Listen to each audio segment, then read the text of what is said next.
नमस्कार मंडळी, स्नेहलता's लाईफस्टाईल या यूट्यूब चॅनलवर तुमचं खूप खूप स्वागत आहे. आणि आज आपण जत्रेत मिळणारी शेव बनवणार आहोत. गोडी शेव ती आमच्याकडे ह्याला सुद्धा करतात. अगदी रुखवत असेल तेव्हा पण ही शेव बनवली जाते. तर मी आता थोड्या प्रमाणात करणार आहे. 1 वाटीचं मी प्रमाण घेतलेलं आहे. 1 वाटी तुम्ही कुठलीही घ्या.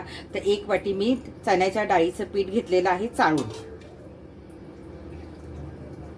आता काय करायचं, ह्याच्यामध्ये आपल्याला किंचित मीठ टाकायचं. तर गोड पदार्थ म्हणजे थोडंसं चवीपुरतं अगदी किंचित मीठ आपण घालणार आहोत. आणि 1 सव्वा चमचा आपल्याला तूप घालायचं, जेणेकरून ती मूठ वळली पाहिजे व्यवस्थित, असा अंदाज घ्यायचा. आता हे सगळं पीठ तूप आपलं त्याला पिठाला सगळं लावून घ्यायचंय छानपैकी, म्हणजे आपली शेव मस्त होईल.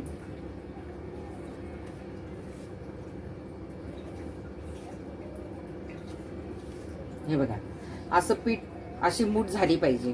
नसेल होत तर थोडंसं तूप घालू शकता तुम्ही. आता तुपाच्या ऐवजी तुम्हाला जर तेल घालायचं तर तेल पण घालू शकता. हे बघा, अशी मूठ वळली पाहिजे. आता आपल्याला थोडं थोडं पाणी घेऊन घट्ट पीठ मळून घ्यायचं आहे. एकदम मोतायचं नाही भस्कन, थोडं थोडं करून आपल्याला घट्ट पीठ मळून घ्यायचंय. हे बघा, आपलं पीठ गोळा मळून झालेला आहे. थोडासा तेलाचा हात लावायचा म्हणजे हाताला चिटकत नाही. आपण जसं चपातीला कणिक मळतो तसंच मळायचं आहे आपल्याला. आणि असं घट्ट गोळा मळून घ्यायचा आहे. आता काय करायचंय, याच्यातला थोडासा गोळा घ्यायचा आहे आणि आपण जशी शेंगोळी करतो तसंच आपल्याला हे पूर्णपणे असं ह्याच्यावर करून घ्यायचं. किती जाड पाहिजे मी आता थोड्या प्रमाणात तुम्हाला दाखवते. तुम्हाला जास्त काय आवडत असतील तर जास्त प्रमाणात घ्या तुम्ही. आता किती जाड करायचे ते, थोडीशी जाडच असतात ते गोड शेव. तुम्ही खाल्ली असेल कधी जत्रेमध्ये अशी जाड गोल शेव, त्याला कलर वगैरे घातलेला असतो, लाल लाल अशी दिसते ती. तर किती अशी जाड पातळ तुम्हाला करायची त्याप्रमाणे तुम्ही करायची. हे बघा, आता काय करायचं, ह्याचे आपल्याला तुकडे करून घ्यायचे. तुम्हाला किती छोटी मोठी हवी आहे ती मोठीच असते ना, मग ही अशी तुकडे करून घ्यायचेत आपल्याला.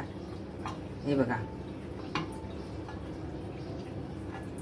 असे सगळे तुकडे करून घ्यायचे. तुम्हाला मी जवळून पण दाखवते. बघा, असे तुकडे करून घ्यायचे आणि असे सगळं मी पिठाचं करून घेते. हे बघा, एवढी वळून झालेली आहे आपली. आता आपल्याला ही तळायची आहे. आणि ज्या वाटीने आपण पीठ घेतलं होतं चण्याच्या डाळीचं, त्याच वाटीने मी इथे गूळ घेतलेला आहे किसून. आता याचा आपल्याला पाक करायचा आहे. आता इथे आपण तेल तापत ठेवलेलं आहे आणि खूप कडक होऊन द्यायचं नाही, तर मग आपण टाकल्या ती जळायला सुरुवात होईल. आणि ही बारीक गॅसवरच तुम्हाला करायची आहे, कारण ती आतमधून व्यवस्थित तळली गेली पाहिजे. जेवढी बसतील तेवढी आपल्याला घालून घ्यायची आहे.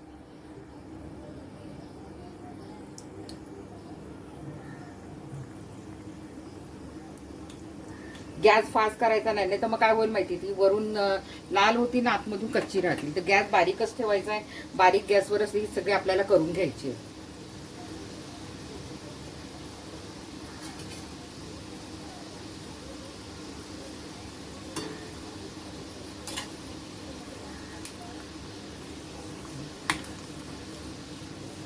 आलटून पलटून आपण ही करून घेणार आहोत. खूप लाल करायची नाही, कच्ची पण ठेवायची नाही. बारीक गॅसवर व्यवस्थित होऊन द्यायची आहे. त्यामुळे ती आतून छान शिजली जातील, तळली जातील आणि मग ती आपल्याला पाकामध्ये टाकायची आहे. आता ही पहा, आपली छान झालेली आहे. त्याला कलर पण मस्त आलाय. हे बघा, आणि आता बाजूला ठेवायची आहे. आपण नंतर पाक करू तेव्हा पाकामध्ये घालायची. अशीच आपल्याला सगळी करून घ्यायची आहे. बघा किती सुंदर झालीत ना. अशीच मी सगळी करून घेते.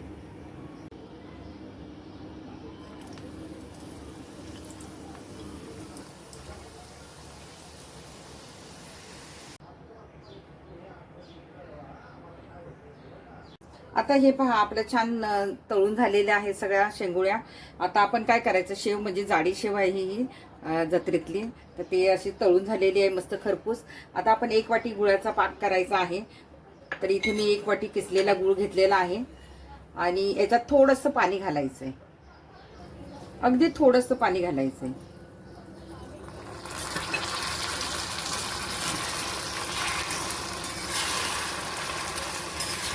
आणि हा पूर्णपणे विरघळून घ्यायचा आपल्याला गूळ. थोडा चिकट झाला पाहिजे इतपत, अगदी पाक वगैरे आपल्याला काही करायचा नाहीये, थोडा विरघळला पाहिजे. आता तो आपण विरघळून देऊया. हे बघा आपला गूळ चांगला विरघळलाय. याच्यात आपण सुंठपूड घालूया आणि वेलची पूड पण घालायची आपल्याला. आणि आपण थोडीशी बडीशेप पण घालणार आहोत, म्हणजे बडीशेपचा सुवाद त्याला छान येतो. तर थोडीशी मी बडीशेप घालते आणि छान हलवून घ्यायचंय.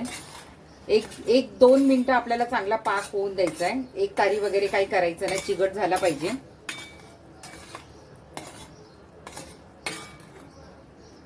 आणि किंचित तेल किंवा तूप घालायचं, 1 थेंब. तुम्ही तूप घाला किंवा तेल घाला, एक अगदी 2-3 थेंब, 1 थेंब घातला तरी चालेल. आणि आता ह्याच्यामध्ये काय करतात, जत्रेमध्ये असतात ना, त्याच्यामध्ये कलर घालतात, लाल कलर. तर मी लाल कलर न घालता माझ्याकडे बीटरूटची पावडर आहे घरी बनवलेली. मोरिंगा पावडर पण असते आणि बीटरूटची पावडर पण असते. तर मी बघूया, मी पण पहिल्यांदाच घालणार आहे. तर ह्या बीटरूटचं मी पावडर याच्यामध्ये घालून बघते कितपत कलर येतोय तो. कारण त्याचा कसा लाल लाल कलर असतो ना, तर ही आपली पौष्टिक पण होईल आणि कलर पण बघूया येतो का त्याला.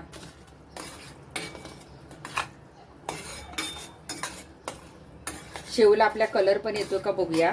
आता इथे तुम्हाला, माझ्याकडे बीटरूटची पावडर आहे, तुमच्याकडे नसणार, त्यामुळे तुम्ही एकतर खायचा कलर घाला किंवा साधी अशीच ठेवा किंवा हळद टाकून बघा तुम्ही.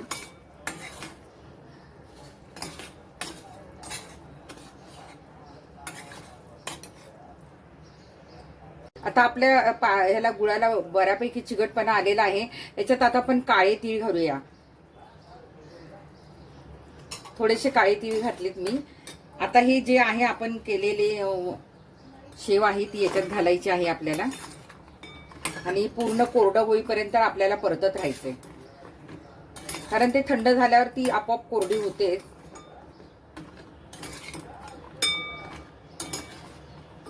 मी गॅस चालू ठेवलेला आहे बारीक. ते पूर्ण याच्यामध्ये आपला पाक गेला पाहिजे. हे बघा आता मी गॅस बंद केलेला आहे. आता तुम्हाला वाटत असेल हे पातळ दिसते, पण ते थंड झाल्यानंतर पूर्ण त्याच्यामध्ये ते मुरणार आहे हा रस पूर्णपणे. आता हे आपण एका प्लेटीमध्ये काढून घ्यायचं सुकायला जराशी. ते थंड झाल्यानंतर पूर्ण त्याचा तो गुळाचा रस सगळा शोषून घेणार आहे, त्यामुळे ती गोड लागते. आता आपण कलर न घातल्यामुळे खूपशी अशी लाल लाल नाही दिसत आहे.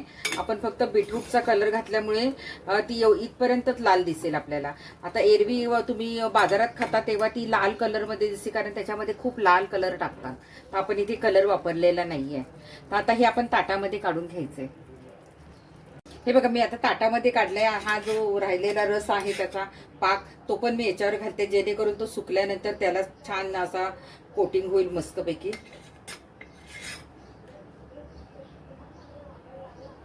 आता हे जरा 5 मिनिटं आपण सुकून देऊया. मस्त अशी आपली गोडी शेव तयार झालेली आहे. याला कलर घातल्यामुळे एकदम लाल लाल नाही दिसत आहे. ती जत्रेमध्ये कशी लाल लाल लाल लाल असते तशी दिसत नाही एकदम. पण ठीक आहे, आपण पौष्टिक केलेली आहे. मस्त गूळ आहे, आपण ह्याची बीटरूटची पावडर वापरलेली आहे. पण फारसा असा लाल लाल कलर आलेला नाही आहे त्याला. जर तुम्हाला लाल लाल शेव पाहिजे असेल तर लाल लाल घाला.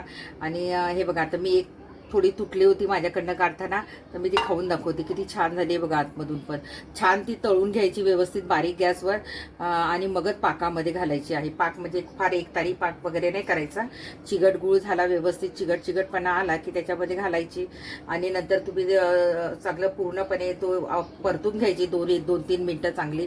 आणि नंतर मग ती ताटामध्ये काढून एक 15 मिनिटं त्याला थंड याच्यावर ठेवायचं. आणि नंतर तुम्ही एक सोडून घ्यायच्या. आधी पण तुम्ही ताटात जेव्हा घालाल तेव्हा पण थोडीशी हलवत राहते, तर मग ते एकदम जाम चिटकून वगैरे राहील. ते बघा आता मी खाऊन दाखवते. खूप छान झाली आहे, मस्त आली. ती अजून एकदम पूर्ण थंड होईल, ती आणखी चविष्ट होईल. आता पण छान झाली आहे.